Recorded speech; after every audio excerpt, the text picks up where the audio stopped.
अस्सलाम वालेकुम दोस्तों आज हम एक दुआ के बारे में बात करते हैं जिसे उर्दू आम में ऑफरिंग कहते हैं। दोस्तों बाद दफा किसी भी दुआ को समझने के लिए उसके सोर्स को जानना जरूरी होता है, क्योंकि होम्योपैथी अद्वियात ऐसी हैं कि जो मुख्तलिफ जराए से हासिल की जाती है, बनाई जाती है, जैसे कि नबातात से, हैवानात से, ये कीड़े मकोड़ों से, जड़ी बूटियों से और गैर मर्दी ताकतों से, जैसे धूप वगैरह, सूर्य की रोशनी, चांद की रोशनी, एक्सरेज वगैरह। तो ऐसे ही ये ओफोरेनम जो है वो भेड़ या गाय की ओवरी से बनाई जाती है। अब अगर हमें ये मालूम है कि ये दवा ओवरी से बनी है, तो दोस्तों ओवरी का काम क्या है?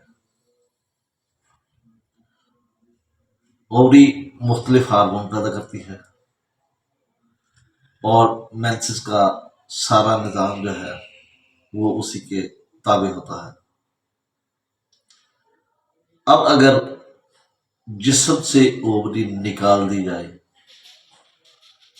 तो उससे क्या क्या साइड इफेक्ट हो सकते हैं, ये उन तमाम साइड इफेक्ट की दुआ है। यानी कि अगर ओवरी निकल जाए तो उसके बाद आने वाली तमाम तकालीफ के लिए ओफोरिनम एक जबरदस्त दुआ है। इसी तरीके से अगर हम देखें तो सने यास में क्या होता है, सने यास में भी ओवरी अपना वर्क करना बंद कर देती है, औरत को हैज आना बंद हो जाते हैं, और जब ओवरी अपना काम बंद करती है तो हार्मोन डिस्टरबेंस पैदा होती है। इससे क्या होता है,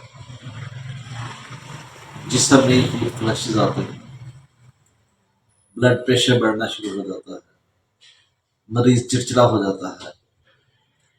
तो ये तमाम की तमाम अलामात अगर ओवरी निकलने के बाद पैदा हो तो ओफोरिनम एक जबरदस्त दुआ है। ओफोरिनम एक ऐसी दुआ है कि कोई भी तकलीफ अगर हैज के आने के बाद ठीक हो जाए तो उसकी दुआ भी ओफोरिनम है। जैसे कि एक डॉक्टर साहब लिखते हैं कि एक बच्ची को बहुत पुरानी खारिश थी, लेकिन जब भी उसे हैज आते थे तो हैज के दिनों में खारिश खत्म हो जाती थी, और इसी बुनियाद पर उसे ओफोरिनम दी गई तो वो सेहतयाब हो गई। इसी तरीके से दांत के मरीज, सोराइसिस के मरीज, जल्दी ये जो पिंपल्स वगैरह है, एक्नी है, ऐसे पेशेंट जिनकी तकलीफ हैज आने के बाद वक्ती तौर पर हैज के दौरान ठीक हो जाए, उससे अफाका महसूस हो, तो दोस्तों ये दुआ ओफोरिनम। और हैज जारी होने के बाद, अखराजात जारी होने के बाद अगर तकलीफ में कमी हो, खास तौर पर जल्दी तकलीफ में कमी हो, तो ये दुआ काफी हद तक जिंकम मेट के करीब पहुंच जाती है, क्योंकि जिंकम मेट में भी जो जल्दी तकलीफ होती है, अगर अखराजात वगैरह हों तो कम हो जाती है। अगर ओवरी निकाल दी जाए या काम करना कम कर दे या अपना काम बंद कर दे जैसे कि सनियास में होता है, तो ये दुआ लेक्सिस के करीब चली जाती है। लेक्सिस में भी अखराजात जब शुरू होते हैं तो मरीज सुकून की हालत में चला जाता है, जैसे कि लेक्सिस में होता है, जैसे कि ओफोरिनम में होता है, जैसे कि अगर सिर्फ जल्दी आवाज को सुकून मिले तो वो सिंकमेट में होता है। और दोस्तों इसी के साथ एक और दुआ है जिसे हम फोलिकुलिनम कहते हैं या एस्ट्रोजन कहते हैं।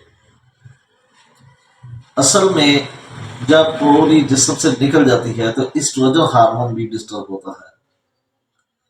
तो एस्ट्रोजन हार्मोन की भी काफी सारी जो कॉम्प्लिकेशन है वो ओफोरिनम से दूर होती है। वैसे तो ओफोरिनम जो है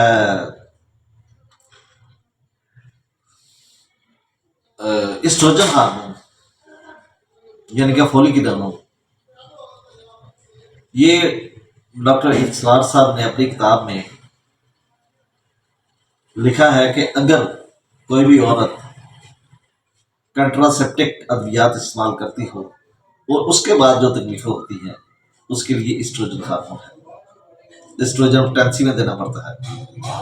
लेकिन हम एस्ट्रोजन, ओफोरिनम, लेक्सिस या जिंकम, इनमें से हम कोई एक दुआ मरीज के लिए तजवीज कर सकते हैं और उसे सेहतयाब कर सकते हैं। दोस्तों उम्मीद है कि ये लेक्चर आपको पसंद आया होगा। अगर पसंद आए इसे लाइक करें, शेयर करें और चैनल को ज़रूर सब्सक्राइब करें ताकि हमारी हर आने वाली वीडियो आप तक पहुंच सके। इसी के साथ इजाज़त चाहता हूँ। अल्लाह हाफिज़। अल्लाह